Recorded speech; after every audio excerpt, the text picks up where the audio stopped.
Random updates, Aurora Music Festival goes loud as SB19 hits the stage tonight.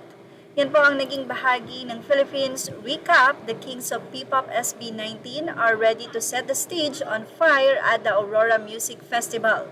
From every heartbeat to every chant, this night belongs to the music, the passion, and the unstoppable spirit of 18. So tell me, are you ready to sing, to scream 18?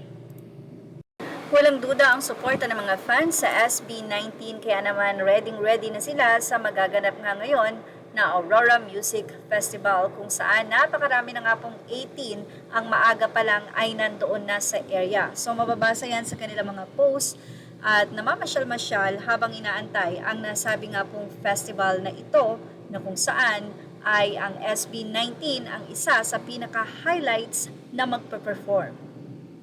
Mula naman sa naging update ng Trending World, hashtag SB19 is set to perform at Summer Sonic 2026, becoming one of the Filipino acts to take the stage at a major Japanese music festival. Their appearance marks another milestone for the group as they continue to grow internationally and represent P-pop on the global stage. Summer Sonic is one of Japan's biggest music festivals, featuring artists from around the world. Samantala, ibinahagi naman ng isang fan na nagkaroon siya ng chance na makausap ang isang SB19 member na si Ken Suson. Hindi na po niya ibinahagi ang kanyang name pero narito po ang kanyang naging caption.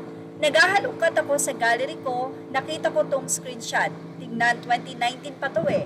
Panahong nakakausap ko pa sa IG si Ken Suson ng SB19 dahil sa gumawa ako ng reaction video sa Go Up.